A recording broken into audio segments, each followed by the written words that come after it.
Bienvenue dans Smart Bourse, votre double dose quotidienne de marché en direct sur Bismart. Chaque jour à la mi-journée, 12h30, 13h. Et en fin d'après-midi, la grande édition pendant une heure à partir de 17h en direct, rediffusée à 20h sur Bismart TV. Émission que vous retrouvez chaque jour en replay sur bismart.fr et en podcast sur l'ensemble de vos plateformes. Au sommaire de cette édition de la mi-journée, des marchés, des investisseurs qui sont à la recherche d'un équilibre précaire, bien sûr, mais après les mouvements encore violents qu'on a pu observer sur les marchés globaux ces dernières séances, le meilleur qu'on puisse espérer aujourd'hui, soit d'avoir une séance un peu plus calme, une séance qui est pour l'instant relativement calme sur les actions européennes en attendant l'ouverture des marchés américains cet après-midi, avec toujours une petite teinte baissière quand même, il faut le noter. Après le coup d'arrêt hier sur les marchés actions, le CAC 40 tourne autour des 5950 points à mi-séance avec une baisse de 0,5%. Les marchés essayent de se stabiliser également sur la partie devise, sur la partie obligataire, là aussi où les mouvements et la volatilité ont été extrêmement fortes encore ces dernières séances. On s'intéresse au pétrole, bien sûr, au lendemain de la décision de l'OPEP+, qui a validé une baisse conséquente de sa production. On parle d'une baisse de 2 millions de barils par jour en partant des objectifs officiels de production. Si on tient compte de la production réelle de l'OPEP et de ses alliés, sachant que certains États ont déjà du mal à produire au niveau des quotas qui leur sont officiellement octroyés, la baisse est un peu moins importante que les 2 millions de barils affichés. Néanmoins, c'est quand même une décision importante qui a fait réagir sur le plan politique les États-Unis, qui accusent désormais l'OPEP+ de faire le jeu de la Russie et de soutenir les intérêts russes dans cette affaire. Les cours du pétrole avaient anticipé en partie cette décision, puisqu'on a vu quand même un baril de brut léger américain ou un baril de Brent qui ont pu reprendre une bonne dizaine de dollars en quelques jours. On se situe à plus de 90 dollars pour le baril de Brent à mi-séance aujourd'hui. On est autour de 93 dollars même pour le baril de Brent au moment où on se parle. Nous reviendrons évidemment sur l'enjeu macro derrière la baisse de production de l'OPEP+, évidemment. Et puis nous parlerons des marchés actions qui sont un peu perdus effectivement, avec quand même ce rebond de début de semaine. En 2-3 séances, les indices actions ont repris 4, 5, 6% avec une séance de rallye à 4% pour le CAC 40 en début de semaine. Mardi, précisément, il s'est passé quelque chose de ce point de vue-là dans les marchés actions après un mois de septembre qui a été un mois fidèle à sa saisonnalité, c'est-à-dire un mois très négatif pour les marchés actions. Que peut-il se passer désormais? Nous en parlerons avec Franklin Pichard qui sera avec nous en plateau, directeur général de Kipling Finance.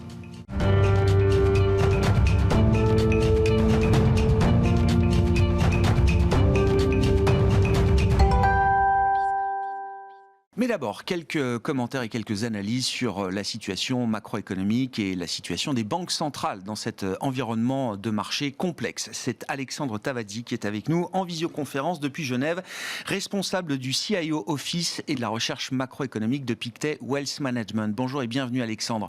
Merci beaucoup d'être avec nous. Une nouvelle conversation est en train de débuter dans les marchés depuis quelques jours, quelques semaines maintenant, Alexandre. On a vu que le durcissement monétaire global crée de plus en plus de risques pour la stabilité financière, avec des épisodes de tension systémique qui se sont multipliés, on va le dire comme ça, ces dernières semaines. Évidemment, c'est inquiétant. De l'autre côté, on a vu des banques centrales qui étaient prêtes à se montrer très pragmatiques face à ces épisodes de tension. L'exemple britannique est évidemment spectaculaire avec l'intervention d'urgence de la Banque d'Angleterre qui laisse entrevoir l'idée chez certains investisseurs que justement les risques de déstabilisation du système financier vont peut-être ramener les banques centrales à un peu plus de retenue dans leur lutte contre l'inflation. Comment est-ce que vous évaluez cette conversation? Comment est-ce que vous la voyez évoluer, Alexandre, et quelle est votre position chez Pictet Wealth Management dans cette conversation naissante? En fait, il faut distinguer deux choses. Le cas britannique est très particulier. C'est un cas typique d'un gouvernement dont les objectifs sont divergents par rapport à ceux de la Banque centrale. En fait, depuis les années 2008-2009, ce que l'on a vu, c'est que systématiquement, les intérêts étaient convergents entre les gouvernements et les banques centrales, ne serait-ce que pendant la pandémie où il a fallu supporter l'économie avec l'aide des banquiers centraux. Vous avez un plan fiscal qui était massif, qui représente 6 à 7% du PIB, qui vient complètement choquer la décision de la Banque centrale britannique, qui était de continuer à augmenter les taux d'intérêt, mais surtout de réduire son encours d'obligations, puisqu'ils avaient prévu de vendre 80 milliards de livres dans les 12 prochains mois.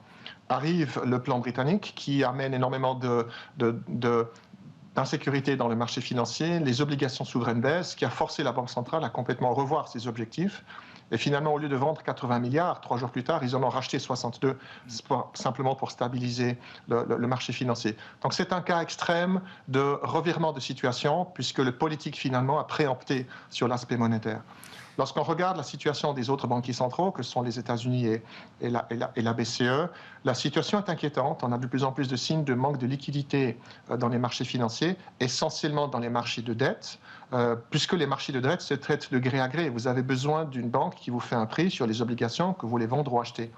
Et aujourd'hui, les intérêts de ces banques sont de moins en moins alignés avec ceux des investisseurs, particulièrement alors que nous arrivons à la fin de l'année fiscale, puisque les banques ont intérêt à avoir des bilans relativement légers. Donc les intérêts des uns et des autres ne sont pas alignés, ce qui conduit à cette augmentation de volatilité, à ce manque de liquidité. Et bien évidemment, si les banquiers centraux voyaient que cela commençait à poser un risque systémique, je n'ai aucun doute de voir les banquiers centraux intervenir dans le marché pour calmer et pour ramener un peu plus de sérénité et de liquidité. Ce sont des opérations qu'ils ont déjà effectuées par le passé, notamment au début de cette année. Intervenir, Alexandre, ça ne veut pas dire faire un virage à 180 degrés en matière de politique monétaire. Il y a bien plusieurs casquettes au sein des banques centrales. L'idée qu'on va quand même garder un cap de la normalisation monétaire, j'entendais encore les dernières déclarations de membres de la Fed ou de membres de la BCE, la détermination reste intacte visiblement à ce stade dans l'objectif de lutter contre l'inflation, mais en même temps, on va être capable d'avoir cette casquette de pompier pour éteindre périodiquement des épisodes de tension systémique qui pourraient apparaître. Oui, c'est en fait tout le challenge de la transmission de la politique monétaire au monde financier et au monde réel. C'est-à-dire que les objectifs des banquiers centraux sont de ramener l'inflation à un niveau relativement bas, avec lequel ils seront confortables le plus rapidement possible. Dans l'idée des banquiers centraux, ça voulait dire essentiellement choquer l'économie relativement rapidement, à court terme, pour obtenir les résultats qu'ils avaient envie de retrouver, pour pouvoir se repermettre à nouveau rapidement en 2023 de passer à quelque chose de différent. Il se trouve qu'aujourd'hui, les gouvernements sont en train de mettre en place des plans de support, d'aide à l'économie et aux ménages, qui à quelque part prolongent la période pendant laquelle l'économie continue de croître, au détriment finalement des politiques monétaires. Ça, c'est le premier stade. Donc, l'engagement des banquiers centraux pour ramener l'inflation à un niveau raisonnable par baisse de l'activité conjoncturelle reste absolument intact, il n'y a aucun doute. Mais dans un deuxième stade, si pour des raisons financières, pour des raisons de presque plomberie financière, la transmission devenait un vrai problème, c'est-à-dire qu'on aurait des situations de stress qui éventuellement peuvent amener à des situations de manque de capacité de financement. Cela fait 40 jours qu'il n'y a pas d'émission d'obligations high yield sur le marché européen. Il devient du devoir de la Banque centrale d'adresser ce point-là, ne serait-ce que pour s'assurer que l'économie, le financement des entreprises peut continuer à fonctionner de façon normale et qu'on ne tombe pas dans une situation de finalement sur-ralentissement, sur-impact de la politique monétaire pour des raisons de fonctionnement du secteur financier. D'ailleurs, de ce point de vue-là, la Banque centrale européenne a plutôt été assez visionnaire, on peut le dire peut-être, Alexandre. Alors, avec l'expérience du passé, la BCE a appris effectivement que le risque de fragmentation en zone euro était un risque dont il fallait s'occuper. Et dès le mois de juillet, la Banque centrale européenne a mis sur pied un instrument qui n'a pas été utilisé, qui s'appelle le TPI, qui vise justement à garantir la bonne transmission de la politique monétaire. Le sujet était passé un peu inaperçu d'une certaine manière cet été, mais il prend toute sa dimension aujourd'hui dans ce contexte de tension systémique. Jusqu'à présent, la BCE, sur cette question du risque de fragmentation en zone euro, reste crédible, Alexandre. Est-ce qu'on peut le dire comme ça ? Absolument, mais c'est typiquement le cas d'exemple d'un instrument dont on n'aimerait pas avoir à se servir. Parce que s'il fallait le mettre en place, cela signifierait que du coup les écarts de rendement de la dette italienne par rapport à la dette allemande auraient atteint un niveau à partir duquel on aurait un risque, notamment pour la dette italienne. Vous avez deux cas de figure. Vous avez un cas de figure politique où c'est une question de relation entre le nouveau gouvernement italien et Bruxelles, puisque l'Italie est toujours en position de recevoir à peu près 200 milliards d'euros d'efforts et de soutien de la part de l'Europe. Donc la question, c'est ce qu'ils vont satisfaire aux critères pour recevoir cet argent, qui est clé pour leur croissance. Et vous avez le deuxième effet, qui est en fait de se poser la question si, dans une phase de ralentissement marqué, avec éventuellement des perspectives de croissance qui s'abaissent, est-ce qu'à un moment donné, le marché va se poser la question de la soutenabilité de la dette italienne, sachant que c'est un pays qui est fortement endetté. Et à partir du moment où le coût de financement atteindrait un certain niveau, le marché pourrait s'inquiéter, ce qui, à ce moment-là, créerait la situation que veut éviter la Banque centrale européenne, qui serait de le forcer à intervenir dans les marchés. Donc effectivement, ils sont crédibles, mais ce que l'on veut éviter à tout prix, c'est que les marchés viennent tester la crédibilité de la Banque centrale européenne, parce que ça voudra dire que nous sommes en situation de crise qui forcerait la BCE à intervenir dans les marchés. Dans cet environnement déjà complexe, avec ces conflits d'intérêts que vous décrivez, Alexandre, vient s'imbriquer la décision de l'OPEP+, hier, qui rajoute là aussi peut-être une couche de complexité. Alors les soutiens budgétaires des États ralentissent peut-être la bataille des banques centrales contre l'inflation. La décision de l'OPEP peut rajouter encore un petit peu de stress par rapport à ça. On parle d'une décision, donc d'une coupe de 2 millions de barils par jour. Ça, c'est le chiffre officiel. Quel peut être l'impact macroéconomique déjà sur les cours du pétrole de cette décision, Alexandre, et dans la question inflationniste, comment est-ce que cette décision va se matérialiser? Alors, vous avez deux éléments qui sont un élément politique et un élément purement conjoncturel. Sur l'élément conjoncturel, ça veut dire qu'on maintient des prix de l'énergie à un prix relativement élevé. Ainsi que vous l'avez indiqué avant notre intervention, la coupe réelle est inférieure à 2 millions de barils puisque certains pays ne produisent pas déjà à leur niveau de quota. Il n'empêche que c'est une claire indication, c'est un message qui est donné au marché de la part de l'OPEP qui est de dire nous n'acceptons pas que le prix du pétrole s'ajuste à un niveau plus bas, qui serait peut-être le niveau normalement atteint en phase de ralentissement conjoncturel marqué et peut-être en phase de récession, puisqu'historiquement les prix de l'énergie baissent de façon très importante. C'est le premier point. Le deuxième point, c'est également un message politique, puisque dans l'OPEP+, on retrouve des pays dont la vision politique est différente de celle des États-Unis. C'est également un message en direction des États-Unis qui est de dire, mais on va se permettre également de garder un prix élevé de l'énergie qui peut contraindre à un moment donné certaines économies. Concrètement, ça veut dire que l'inflation ne baisse pas, en tout cas sur les prix de l'énergie. L'inflation est en train de baisser sur les autres prix des autres matières premières, comme les métaux industriels qui sont en train de baisser fortement, qui reflètent directement l'activité économique. Mais au moins, du point de vue de l'énergie, on reste à un niveau relativement élevé. Je dirais que la contrainte est plus élevée pour l'économie européenne, qui est très dépendante des prix de l'énergie, sachant que l'Europe ne maîtrise pas aujourd'hui sa fourniture électrique ou cherche à quelque part à pallier au fait qu'on obtient moins d'énergie de la part de la Russie, moins que du côté États-Unis, puisque les États-Unis sont autonomes d'un point de vue de l'énergie. Mais le message est le même, ça veut dire que les prix de l'énergie restent à un niveau structurellement élevé, et ça a des contraintes sur la baisse de l'inflation, en tout cas du côté de l'énergie, qui ne va pas se réaliser comme peut-être certains investisseurs l'anticipaient sur 2023.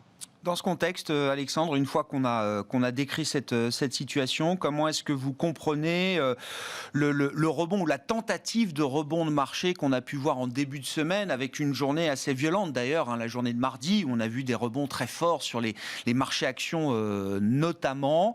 Est-ce qu'il faut avant tout considérer qu'il y a des facteurs techniques à l'œuvre, ou est-ce qu'il y a la tentation du marché peut-être de donner un peu plus de corps encore à cette initiative, ce rebond?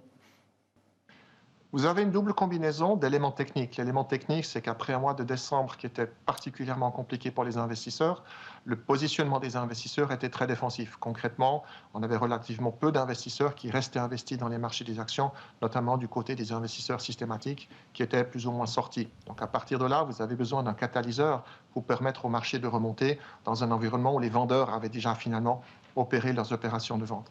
Ce catalyseur, ça a été des nouvelles moins bonnes que prévues sur le marché du travail aux États-Unis. Et ça démontre bien l'ironie de la situation actuelle des marchés, qui est de dire une mauvaise nouvelle économique est une bonne nouvelle pour les marchés financiers. Parce qu'une mauvaise nouvelle économique implique éventuellement, ou permet d'anticiper que du côté des banques centrales, eh bien, le cycle de resserrement sera moins fort que prévu. Et l'impact a été double, c'était une baisse très marquée des taux d'intérêt à long terme sur la dette américaine. On a baissé de 10 ou 20 points de base très rapidement. Donc on s'est dit finalement la Réserve fédérale ne devra pas resserrer autant que ce qui avait été prévu. Et ça a un impact mécanique sur les valorisations des marchés, puisque ça permet aux valorisations de s'élargir. Mais soyons clairs, c'est un mouvement de court terme dans une phase plus longue où les marchés doivent toujours intégrer non seulement le ralentissement économique, mais également la baisse des bénéfices des entreprises cotées, qui est le résultante logique de cette baisse de l'activité économique. Merci beaucoup Alexandre, merci pour cet éclairage macro et cet éclairage de marché. Alexandre Tavasi, responsable du CIO Office et de la recherche macroéconomique chez Pictet Wealth Management, avec nous en visioconférence depuis Genève.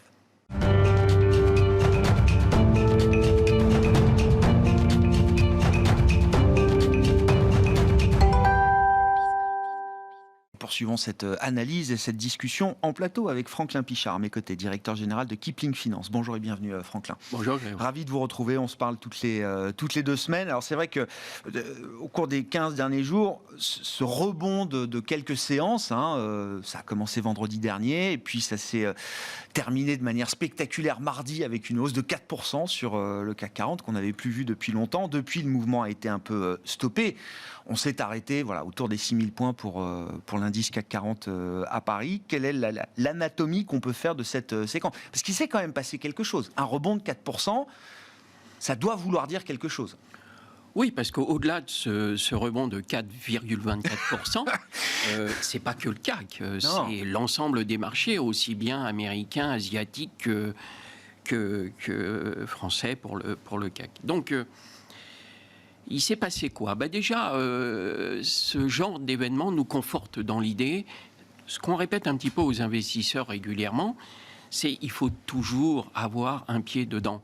Le pire n'est jamais certain, et on voit que quand on a un phénomène qu'on va expliquer par effectivement cet espoir, comme le 4 juillet, d'imaginer que les banquiers centraux, à la faveur d'un indicateur, en l'occurrence sur les commandes des directeurs d'achat, ce chiffre moins bon et autres peut les inciter à revoir leur copie.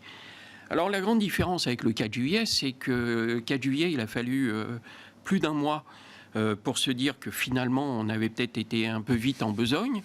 Là, il a fallu 48 heures, on va dire, pour que hier, finalement, les investisseurs atterrissent et se disent, mais attendez, on ne va pas recommencer la même bêtise. Pour le moment, les banquiers centraux ne se sont pas prononcés, et puis qu'on a eu les chiffres de l'emploi et qu'on voit que la dynamique est toujours aussi forte. L'avantage dans ces chiffres quand même qu'on a pu voir aux États-Unis, c'est que beaucoup commencent à imaginer que ça permettrait d'avoir un atterrissage en douceur de l'économie américaine, chose qu'on avait un peu écartée depuis de nombreuses semaines. Donc, à part cet espoir et cette lueur, ce qu'on note, c'est que depuis des mois maintenant, les marchés ne scrutent que les taux et les banquiers centraux. C'est ça qui dirige le monde. On l'évoquait hors micro tout à l'heure. Aujourd'hui, les gérants ne s'intéressent pas aux entreprises. Non. Il n'y a pas de préoccupation d'entreprise. Les analystes financiers le disent. On est de peu d'aide dans ce marché, dans cette logique de marché qui est uniquement drivée par des déterminants macro. La micro n'intéresse pas, la macro dirige les marchés financiers. Alors on va peut-être regarder de plus près la semaine prochaine, puisqu'on a le début des publications du 3e trimestre. J'ai un petit peu peur que cette fois-ci, le son de cloche soit un petit peu différent de celui qu'on a eu au 1er et au 2e trimestre, où là, on a été agréablement surpris. Là, on redoute un petit peu que l'impact de la facture énergétique sur les entreprises, et puis surtout, le discours qui va accompagner ces publications ne soit pas aussi optimiste et aussi rose qu'il a pu l'être précédemment. Et que peut-être que là, à la faveur de publications, les analystes seront un peu mieux écoutés et entendus, et que peut-être les révisions qu'ils seront amenés à conduire et à écrire et à faire et à publier seront peut-être à nouveau une mauvaise nouvelle que les marchés devront intégrer. Mais cette hausse de juillet-août a été favorisé par une séquence de publications qui portait en plus. C'est vrai. Là, je ne suis on pas. n'aura peut-être pas ce relais-là. Je ne suis pas sûr qu'on ait ce parachute cette fois-ci et ce relais-là. Tout à fait. Non, mais c'est intéressant parce que l'expérience de juillet, alors, a été très enrichissante, très riche d'enseignements.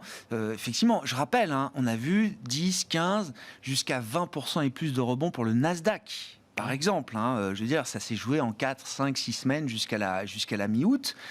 Ça s'est mal terminé. Et donc vous dites, le marché a quand même encore en tête cette expérience récente et il n'a pas envie de reproduire la même erreur, de se laisser emporter dans le pari ou l'espoir du pivot rapide de la Réserve fédérale américaine. Ça a été douloureux comme mouvement peut-être pour certains cet été aussi. Le mois de septembre a rappelé quand même tout le monde à l'ordre. On est revenu sur les points bas à fin septembre. Oui, pour certains titres, on a tout effacé. On parlait de Paris, vous avez des valeurs. Alors, on n'a pas tout effacé, mais je prends Hermès. Hermès avait rebondi de 40%. Le luxe avait rebondi de 30 et quelques pourcents. Heureusement, Hermès a gardé 20% de ses 40% et de sa hausse. Mais c'est vrai qu'aujourd'hui, on a envie d'être vigilant. On fait très très attention. On pourrait parler d'un autre titre que j'avais eu l'occasion d'évoquer. Maintenant, c'est fait, c'est Porsche. On était très très réticents vu les niveaux de valorisation. Ça a été un cafouillage pendant une 8aine de jours. Et puis ça semble partir là maintenant. Le titre a pris 3-4%, et puis il en reprenait un et quelques hier quand le marché baissait. Aujourd'hui, il franchit la barre des 90 €. On a été introduit autour de 82,50. 82,50, c'est ça. Aujourd'hui, quand vous parlez avec les analystes qui étaient farouchement opposés, globalement, aujourd'hui ils vous disent, ça dépend quelle lecture. Si on la met dans les valeurs du luxe, elles se payent pas cher. C'est pas cher. Si on les met dans les valeurs premium automobiles, c'est très cher. Ce qu'on retient quand même, c'est quand Ferrari s'était introduit le premier jour, elle avait progressé de 17%. Porsche a baissé un tout petit peu. La séance a été un peu chaotique. J'ai suivi la première, après je n'ai pas trop regardé. Après, ça a encore un petit peu baissé. Enfin bon, ça s'est légèrement maintenu à la baisse et puis ça repart à la hausse. Voilà, on a une grande incertitude sur des secteurs et sur les valeurs. Mais ce que je retiens de tout ça, c'est que quand je regarde cette fameuse séance de mardi et quand je regarde les valeurs qui ont fortement progressé, et là, j'ai une approche un petit peu différente de votre invité précédent qui considère que les shorts avaient fait le job et que ce n'est pas eux qui ont fait la hausse. Pour moi, quand on a des hausses de 5 ou 6% sur de très nombreuses valeurs, il n'y a personne d'autre que les shorts qui se rachètent, qui peuvent provoquer et créer ce mouvement. Et ce qui est important, c'est que quand on a cette pression vendeuse à découvert sur des titres, qui obère complètement la qualité intrinsèque de ces valeurs et de ces entreprises, c'est là que pour les investisseurs, il faut faire la liste de ces titres et se dire lesquels je n'ai pas dans le portefeuille qui me reste. J'ai réduit la voilure, j'ai peut-être que 50% ou 60% ou même 40%, mais est-ce que j'ai bien ces titres-là? Et là, on a vu... Vous avez la liste. Au-delà de cette approche très philosophique ou mathématique ou économique qui consiste à dire on va sur les croissances, sur les values, on va sur les valeurs défensives, etc. Là, tout le monde. Il n'y a plus de question de secteur. Quand vous regardiez les plus fortes hausses... Donc sur la séance de mardi à 4%, sur la séance de mardi, sur la séance de 4, vous aviez, pour ne parler que des valeurs qui ont bondi entre un peu moins de 6 et un peu plus de 3, vous aviez Airbus, Safran dans l'aéronautique, vous aviez tout le luxe, Hermès, Dior, LVMH, Kering et L'Oréal, et puis vous aviez des bonnes valeurs industrielles qu'on aime, mais qu'on n'achète toujours pas en ce moment, mais que les shorts ont racheté. Vous aviez Schneider, Alstom, Saint-Gobain. Alstom, une des valeurs les plus shortées à Paris, en Europe. Et d'ailleurs, c'était une des plus fortes hausses, la séance de mardi. Et puis, Air Liquide. Et puis, enfin, les valeurs plus techno, comme Dassault Systèmes, Capgemini, ST, ou Téléperformance, ou enfin ASML, étaient aussi dans le peloton de tête. Ce sont des titres dont, aujourd'hui, personne ne veut. Mais je pense que la morale de l'histoire, c'est de se dire que ces titres-là, non seulement on rebondit cette fois-ci, mais si on regarde les rebonds précédents des sursauts de marché. Ouais, bien sûr, dans ce bear market, ces rebonds de bear market. Vous retrouvez toutes ces valeurs. Ah oui, c'est ça. Donc c'est une bonne répétition. Enfin, une bonne répétition. Il faut avoir en tête et il faut bien analyser ces séances de forte reprise parce qu'elles sont riches d'enseignements pour la suite. Et beaucoup de ces valeurs que je viens de citer dans ce marché qui se cherche aujourd'hui, qui a été en légère hausse, qui est en baisse à mi-journée, eh ben, on retrouve ces valeurs-là. Malgré tout en territoire positif. Donc, on sent qu'il y a une sorte d'attrait, d'empathie pour ces valeurs-là, au-delà des publications, mais qui sont des valeurs de qualité sur du moyen terme et du long terme, qui méritent de la part des investisseurs un regard attentif sur ces réactions et surréactions de ces titres-là dans les marchés. Ouais. Non, et puis cet enseignement, vous avez commencé par ça, Franklin, mais je voulais qu'on en redise un mot, parce que vous avez quand même l'expérience de la bourse et des clients qui sont investis en bourse chez vous. L'idée qu'il ne faut jamais être totalement dehors. Alors, il peut y avoir plein de raisons, y compris des raisons personnelles, qui amènent à liquider un portefeuille action, à capituler, à craquer. Ça arrive. Mais l'expérience montre qu'une fois qu'on a craqué, une fois qu'on a liquidé son portefeuille boursier, j'entends, y revenir demande beaucoup d'efforts. Ça prend du temps et on a du mal à y revenir. Alors que quand on reste un peu dedans, finalement, c'est plus facile. Oui, on n'y revient pas parce qu'on n'a pas le timing pour revenir. C'est-à-dire qu'on cherche ce timing. Et que c'est l'erreur ça repart. Vous voyez, il y en a beaucoup qui diront « Heureusement que je ne suis pas rentré le mardi, puisque le mercredi, ça baissait. C'était fini. » Et puis aujourd'hui, vous vous dites « Bah non, ça a baissé, ça a monté, et puis on parle de récession et tout, je ne vais toujours pas y aller. » Il y a plein de vérité dans toutes ces réflexions et ces propos. Mais l'idée, c'est qu'effectivement, quand le mouvement s'enclenche, quand on a un mouvement beaucoup plus dur et beaucoup plus long, et ben si vous n'êtes pas rentré dedans, et plus il est long, plus vous vous dites « Ah ben non, c'est trop tard. » Bien sûr. Il faut véritablement... On passe par toutes les phases psychologiques qui font qu'on a du mal à y retourner. Quoi. Et comme beaucoup d'investisseurs se sont pris les pieds dans le tapis, ont capitulé sur des crises précédentes, ça leur a servi de leçon. Et aujourd'hui, ils savent qu'un portefeuille, il faut faire du cash. Si on est vraiment très angoissé, on peut descendre à 40%, mais pas au-delà. Et l'expérience montre aussi que les performances d'une année boursière se font sur quelques séances au final.